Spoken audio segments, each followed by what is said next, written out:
I'm sure you're aware, some of you, of his story already, but it's great to have him here in studio. Zach Muradi, you're very welcome. Thanks for having me, Joe.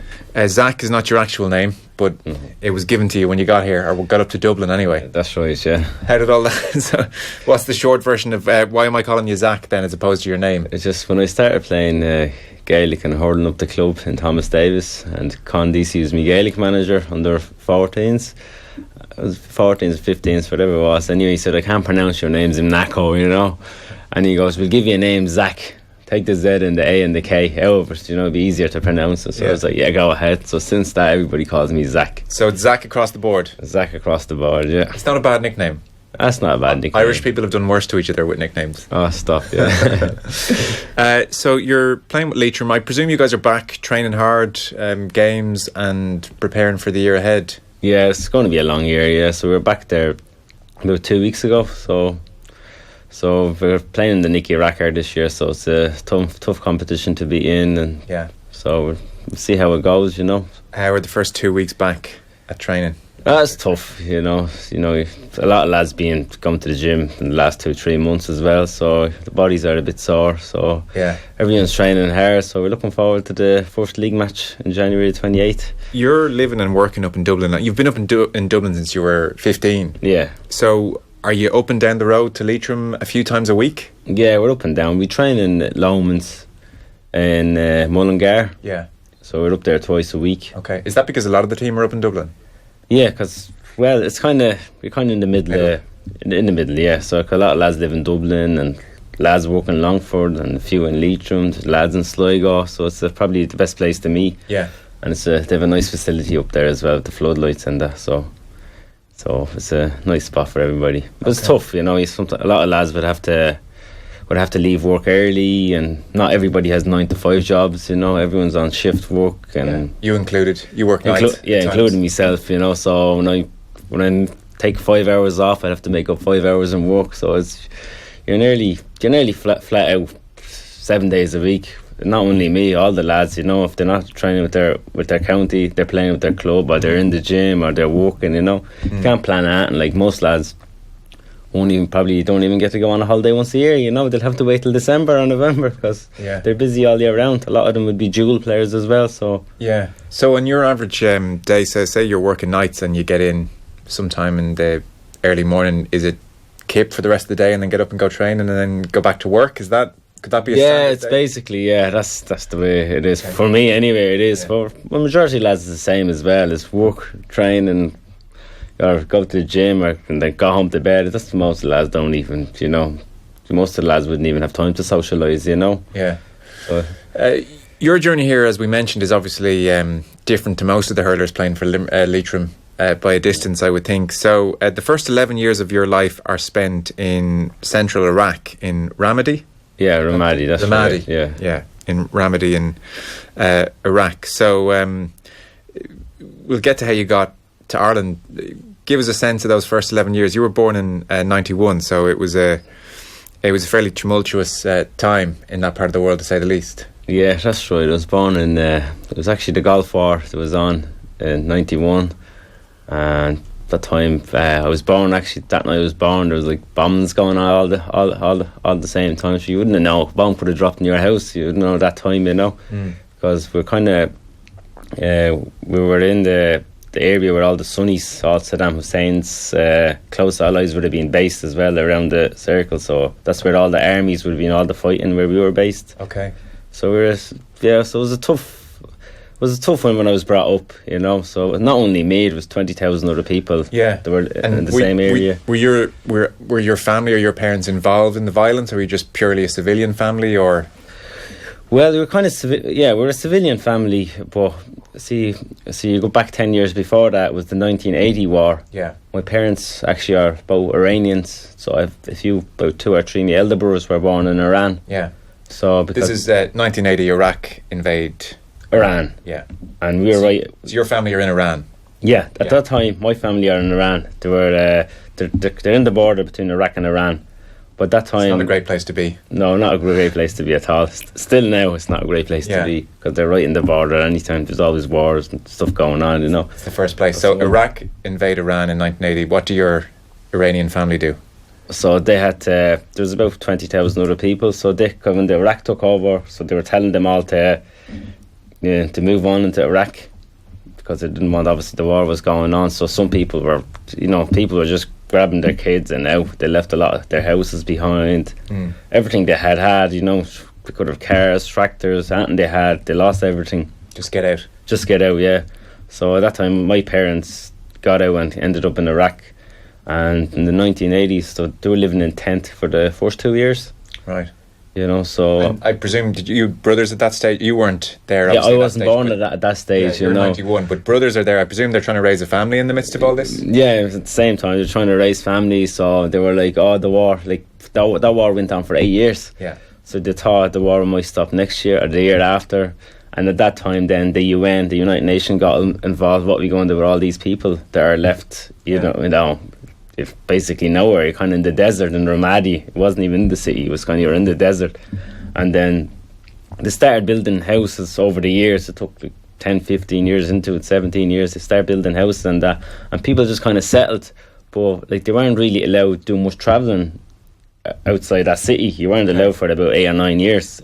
You kind of... Really? So it wasn't a case of I can nip over to Baghdad 100k down the road for a look at it kind of a thing, no? No, I'm not a hope in the world. I was never in Baghdad even, no one really in my family. I don't think any of them were ever in the city. Okay. Not only us, it was only... That was just the way it was. So you're everyone who settled there from Iran are kind of just making the beginnings of a life in Ramadi, but not really venturing much beyond. Yeah, so you're kind of stuck in one county, and you weren't, and there was checkpoints everywhere. You couldn't go anywhere because you had no IDs either. Right.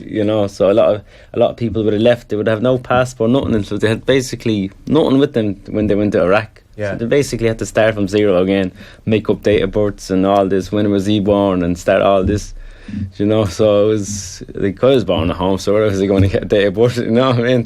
Yeah. So it was... So during that 8 years, before you come along, so Iraq-Iran war 1980 to 88, and your parents have to flee Iran and end up in Iraq in Ramadi. Like, is that a horrific time for them? Like, do they feel under siege, or are they getting through weeks and months? Do you even know? But weeks and months of their life without much violence in their vicinity? Yeah, they said for about 10 years, from 80 to about 91, 93, was the worst. It wasn't only them suffering, there was 30,000 other people where they were because they were Iranians, and the war was going on between Iraq and Iran for so long, and people just were stuck. They had no jobs, no nothing, so they were just stuck in there. And then the UN was there. They were, we bring you back to your homeland maybe in 2 months. So people are like, we're going to go back to our own, because they're all farmers and that, from the countryside. So it's kind of like an 8-year-long holding pattern of we'll start our lives soon. Yeah, and that's it. And then we ended up, and then the 91, the Gulf War happened again, and they were in the middle of it again, so they had to move from where they were in Ramadi to another part of Ramadi, kind of, so just because they were all the army and all that were based, so they had to move out to another corner in Ramadi, and then So you were born in 91, and so that's right in the midst of the Gulf War, and there's Operation Desert Storm, and I think I read you did a brilliant piece in the 42.ie with Kevin O'Brien, and he was making the point that, for a chunk of Operation Desert Storm, there were 42 days of consecutive attacks from the coalition, from George Bush. Yeah, that's right, yeah. So you're born in the midst of all that. Like you said, there's bombings the night you're born. Utterly terrifying for your parents. What effect does it have on them? My dad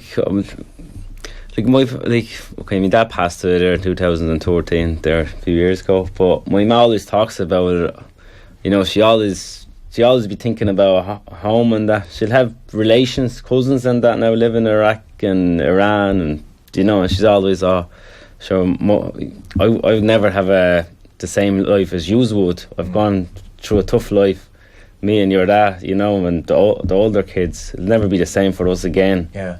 Because they're always, stressed out even now. They're always thinking of home.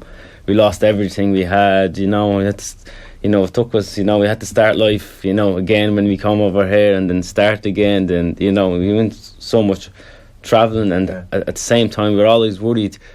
A lot of the kids, none of these were really, the eldest ones, one or two of them are born in hospital, but the rest of us were born in Iraq. We were born at home, you know. So I always thought, you know, she was worried about us that we'd get sick or something because the neighbours had to give a hand, you know. We were born, so. So, I guess post the Gulf War, you're a normal 4, 5, 6, 7, 8-year-old running around. This is the world as you know it. What kind of world is it under Saddam Hussein?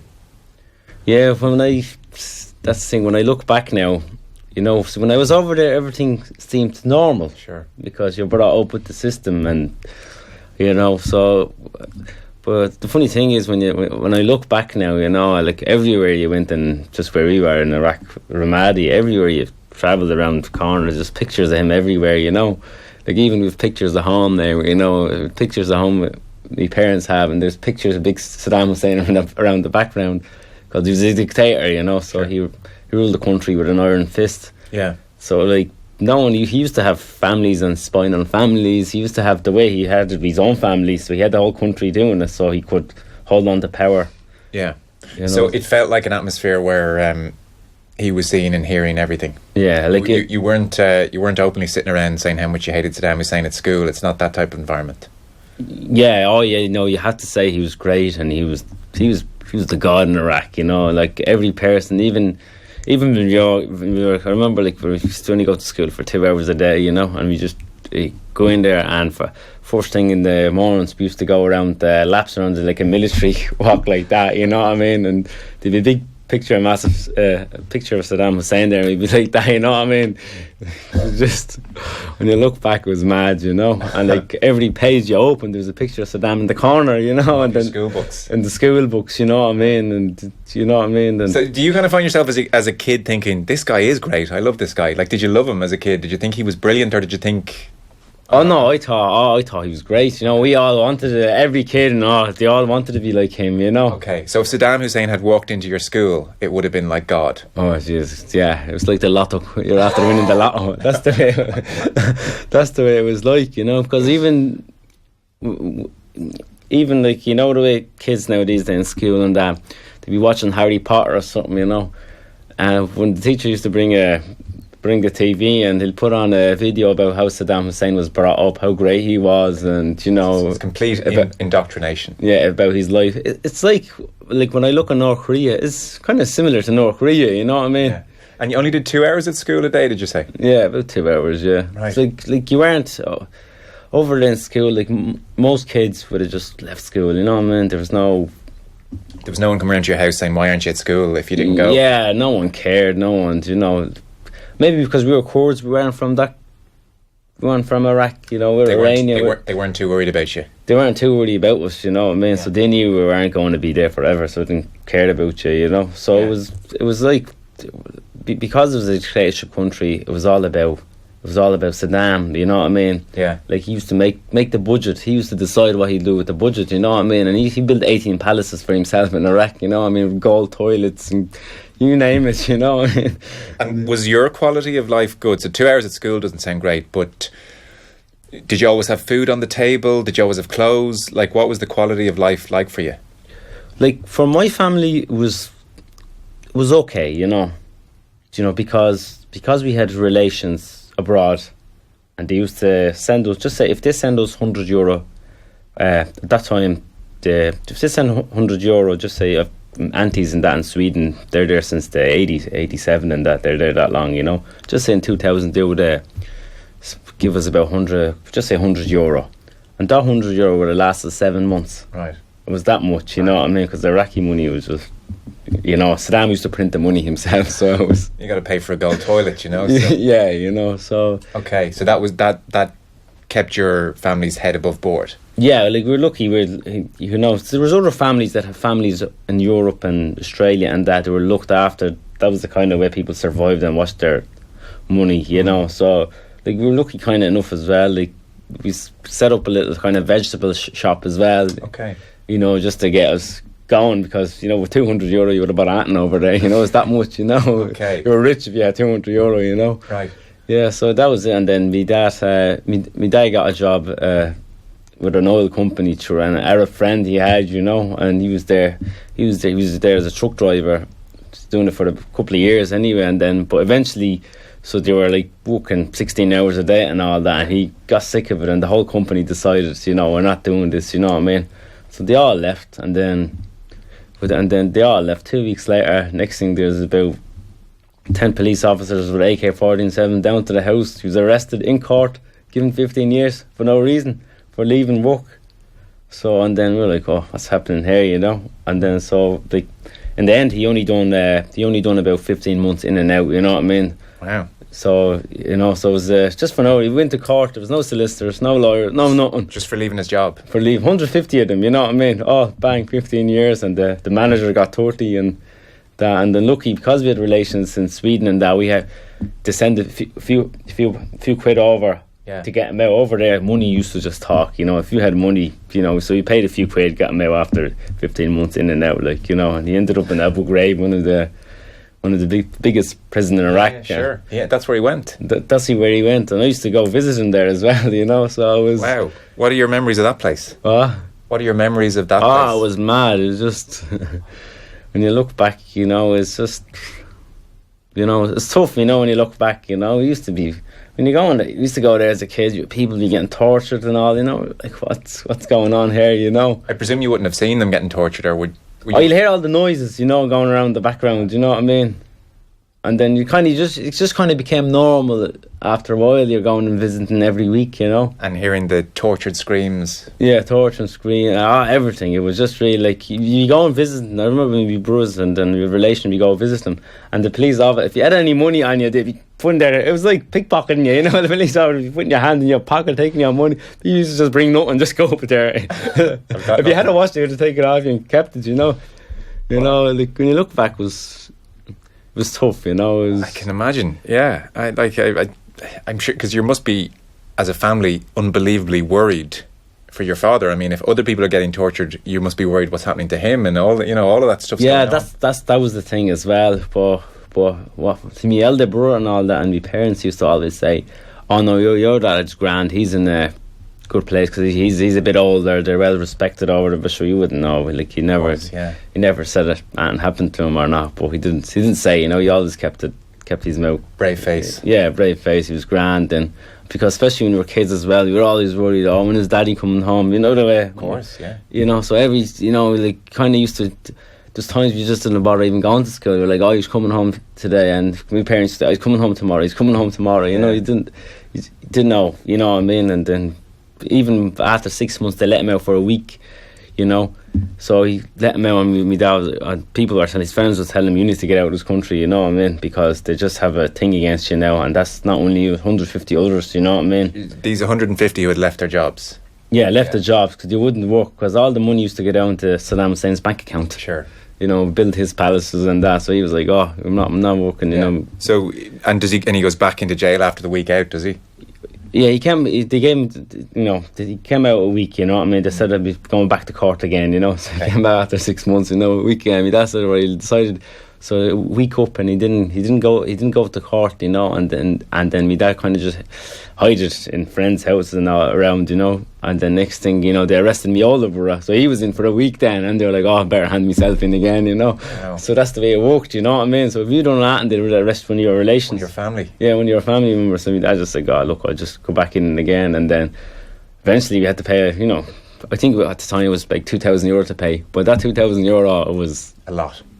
You survive for 3 years on that, you know, that much money, you know. Yeah, and that got him out of jail and got him out of trouble. Extraordinary. Do you feel like, I feel like that, you know, almost, even as just a kid watching all this going on, and I know as a kid whatever's going on seems kind of normal, but I feel like you'd have some kind of post-traumatic stress, or just, do you feel it's had an effect on your personality now, or do you think about it much, or how do you think you've almost processed that whole period of your life? Well, see, I try not to think about it, because when I'm going hurling, training, all that, I have more stuff on my head than thinking back at home now. I don't really try not to think about much at home. So, but my parents would always, you know, there's always stress in them. You can see it in their head was at home all the time, you know what I mean? Their head was, you know what I mean? They look back, you know, the life they went through, you know. It's just unbelievable from our perspective listening, my perspective listening, like some of that stuff. It's just, you know, and then that's what they did. All my mum always says, "You're just lucky how much you have. There's school there, there's jobs, you can do anything you want over here." You know, we didn't have that opportunity over there. You know, so but like that's even when my parents met up when they were younger, they're farmers. You know, they didn't go to school. You know. They had no education or nothing, you know, because, you know, like over there, I know they were Iranian originally, so when they were brought up there, all my grandparents, they're all farmers, so they were like, oh, there's no point sending him to, who's going to look after the land, you know, when I die, you know, and that's the way the culture kind of, so they didn't start any school and that, like, you know, so it's 9/11 happens, and it seems like your family see which way the wind is blowing and make a decision to try and get out of there. Were you sad to leave? I know it's a strange question given everything you've just told me about the place, but was any part of you very sad to leave? Did it feel like your home and your friends and all that stuff? You were about 11 years old around that time. Yeah, it was especially when the 9/11 happened, you know.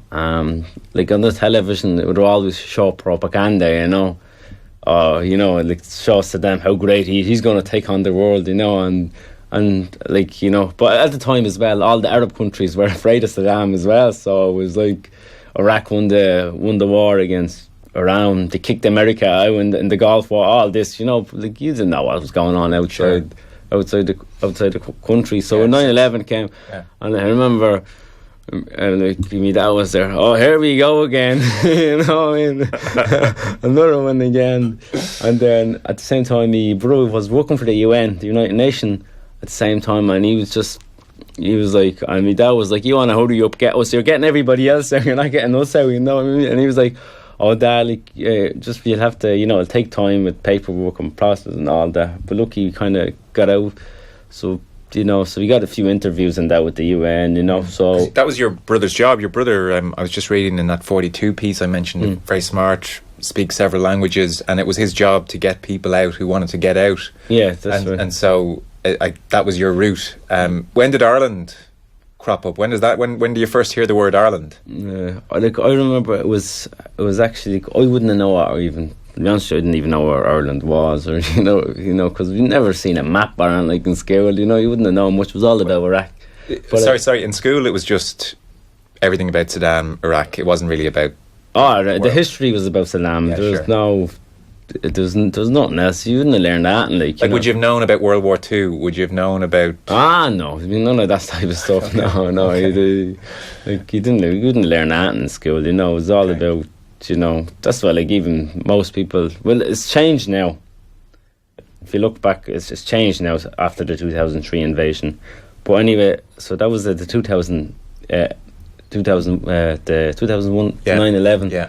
So after that, like, you know, I mean, another one, we're like, bitches, we need to get out of here. You know what we do? And my dad was like, I remember my parents were like arguing, we'll have to sneak out somewhere anyway. I'll go anywhere. I'll go to Sudan or somewhere. I remember they said, you know, if you have to get out of here, we'll have to get out of here. I'm sick of wars, just living on. I can imagine. You know, so eventually my bro was like, I was talking to someone in the UN, and then he said, look, it's going to take a year for paperwork to be and all that. And they said, look, we have Australia, New Zealand, Sweden, and there's a little country, Ireland. Like, I didn't know what they were like, they were kind of explaining me that my brother was like, it's kind of England, a little island off England if you want to go there, you know. And then at the same time, my dad was like, I'm not that stupid, I know where Ireland is, you know. Okay. So he kind of knew there was the between the north and the south, yeah. Which part are we going to? I mean, that, and my brother's like, you're going to the nice part, you know. There's no wars over there. There's nothing over there, you know. So eventually, my dad was like, we better off just go somewhere where there's no. I don't want to see anybody. I don't want to see any cars. I just want to be left alone, you know. So my brother's probably pick Ireland, you know what I mean. So that was the reason. I think you want to come small country. There's no war. There's a peaceful country, you know. Yeah. Ended up picking here, and then we ended up coming here in 2002, 1st of July or June, I think it was. Right. So, and then 6 months, 7 months, a year later, the invasion was kind of starting, the Iraq. Sure. You know. You arrived with no English, presumably. So, how did you find the adjustment to a different world? Oh jeez, yeah, I remember. I remember. I was like, I remember in primary school. You know, I was in 5th class in St Mary's National School in Leitrim. I ended up in class there, and I had Michael McGuinness at the time. He was playing football with Leitrim Gaelic at the time. So, and I had him as a teacher, and he was talking to me, and I couldn't understand what he was talking about. And everyone, because I was the only kind of little foreign kid in the class. But in all fairness, everyone was really good to me in class. Really? Yeah, no, they were brilliant to me, and they were just trying to, you know, even they were saying, "Come on, play football." You know, all this, you know, hand signals all the time. You know what I mean? So I was. So did you kind of think, I like these guys. This could work out. Were you miserable and unhappy and homesick? Yeah, like I was kind of annoyed at myself. I wanted to learn. I was like, how am I going to learn? You know, it was. Yeah. How long did it take for you to feel like you learnt the language and you felt comfortable and you were one of the lads? Yeah, like it could probably took about 15 months. 15 months to get it. In all fairness, now school were very good. We had an extra English teacher. Used to, like, it was me and me two little brothers. So they used to, you know, take us out of the room for an hour and just start off. This is Cat. This is say, how are you? And doing the shake hand. How are you? And so it was actually a good thing, because we didn't have. If you had a Kurdish translator or something like that trying to learn, you would never learn that. Sure. And because then it was a kind of good way. You had to learn. You know what I mean? It was, you know, no choice, really. No choice. I remember we used to go home and we were like, oh, it's really hard. And my dad was like, what she's learning today? And we were like, nothing. How are you? He'd go, and then he was like, is that all? You know? And he was like, look, just learn one word a day, you know. One word a day and you'd be grand then, you know. That's good advice. So where does sport come into this? Like, were you kicking a football around Ramadi, or like, is sport a big thing? Did you love sport, or how does that feed into the whole journey? Like, you know, as a kid, every kid loves playing. You know, if you're a 10-year-old, you know, I have nephews now, they're 8 or 9, 10, and they're playing any sport. If you give them a ball, you know, they'll play Gaelic. If you give them a hurl, they'll play hurling. You know, if you give them a basketball, I'm like any other kid, you know, they don't want to play, try out, and it was there, you know. Yeah. So, but hurling, it was just something I didn't see before in my life. Sure. You know, and I started off with Gaelic, you know. I started off, you know, playing Gaelic and that. So I got playing Gaelic, and I was fairly alright at it. I wouldn't say be good, you know. And then hurling, and there used to be Clement Kniff used to come into the schools with hurls and helmets and that. Played for Leitrim. Playing for Leitrim, so we were like, oh geez, he's really good. It wasn't only me, all the rest of the kids used to look up to him. And Clement, you used to always look forward, when's Clement coming in, you know what I mean? He used to come in, was it once a week or twice a week, but he had to go around other schools as well at the same time, you know. So he gave me a hurling this year, but I couldn't even hit the ball. It was holding the hurl arse ways, all sort of ways, you know. But I just kept at it, you know, and started playing with the St Mary's Carrick Hurling Club. Right. So I started playing with them as well, and I remember Paddy Phelan and Martin Kniff and all used to collect me and bring me up to training, because they would never have really big numbers either, but they always wanted me to be part of the fans, because they knew I used to always, because I actually didn't live too far away from Martin Kniff. He's the hurling manager of Leitrim now. I think he's there 30 years involved with the hurling team. So he used to always see me, come on, you come up to the under 14s, and I was only about 11, or you know, they over there, it works every 2 years, you know. So it's just started from there then, and started playing hurling and Gaelic, and I used to play with St Mary's Gaelic team as well. So they were very good. There was a lot of people that used to be very good to me and my family over there when we were there. Like, there's Fintan Cock, Kevin Kennedy owns Topaz in Carrick-on-Shannon, and there's Barry Singleton's. Even now, every time I have a match, you know, sometimes I get down the night before a match, Leitrim game, I get down and stay in Barry Singleton's for, you know, just to save the 2.5 hours travelling down, you know. Sport must be a way to really fit in as well. Yeah, I think, sport is a way, but I think the GAA, it's much more different to all other sports. You know, the GAA kind of just brings everybody in closer, you know. So that's what I thought the good thing was about. It was like, even my parents used to come, like, you know what I mean, and you just like, this is different, you know. My dad used to, and my brother used to always come to the games, you know. You know, they always, maybe I used to play soccer as well in Leitrim as well, and they were like, they're kind of, didn't like the soccer the way, you know, the whole system was kind of run, you know.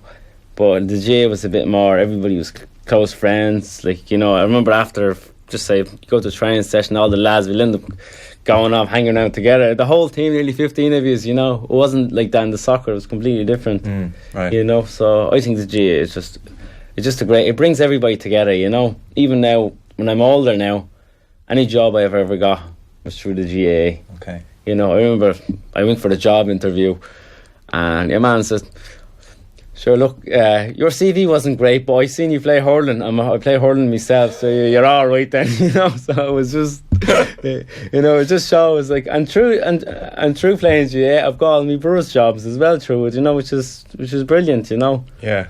You know, I've noticed even in the club, you know, I'm involved with Thomas Davis playing hurling up there, and all the lads that actually I play hurling with, you know, 80% of them work for lads, like our lads in the club that have their own businesses and that, you know, they work for them, and it's great that way, you know. An element of looking out for each other. Yeah, everybody looks out for each other, you know. So I presume everybody in Leitrim has told you a lot of times that you have a Dublin accent.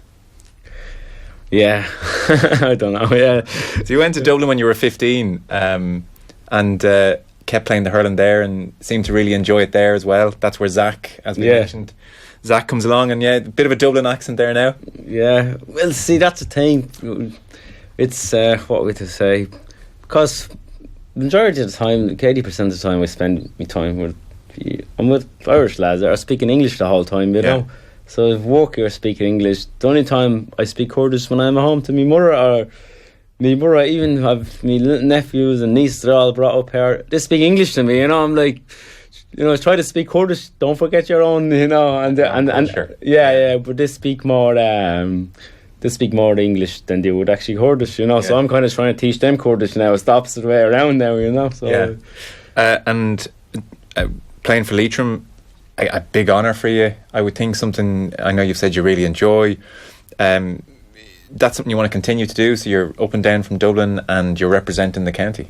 Yeah, no, I come here. I love playing with Leitrim, you know, and I'm not the only one. There's 20 other lads, 25 other lads, and the managers, and they'll have all the lads in Leitrim would have the same passion as the lads from Cork and Kilkenny, and that. Yeah, you know, I know there's only the small minority that plays the hurling, but they actually love hurling, you know, and that's it. Like any same as other counties, like, you know, any county. Like I play hurling because I love it, I enjoy it, and I'm sure I'm the same as the rest of them, you know. We're no different. People in Leitrim or Fermanagh and they play hurling, Sligo and that, they're no different to the ones in Cork or Kilkenny. Sure. They have the same passion about hurling, they love the game, you know. So train as hard, as much commitment, all that stuff, yeah. Like, okay, fair enough. We mightn't train 6 times a week like Dublin and Kilkenny and Cork and them, because the resource isn't really there for us. We don't have a full-time physio. There isn't a full-time doctor. We don't have the numbers. Right. And the money isn't there either, and we find it hard sometimes. We find it hard to get places to train as well. So you're kind of, especially this like Sligo and Leitrim and, you know, these smaller counties, you know, they suffer, and they're suffering all the time as well. Plus, there's no club coaches in them counties, you know, because when I was in Leitrim at the time, there was four hurling clubs. Now it's gone to 2. But there's no one going around schools. At the time I was there's people going around to school. You need, I think the GA need to look into the smaller counties. They need to stick in club coaches. I'm sure it doesn't cost that much money. They need fellas going around school and build them 4 hurling clubs, get going again, you know. And all I know there's enough hurling men in Leitrim, because it's very hard for Leitrim.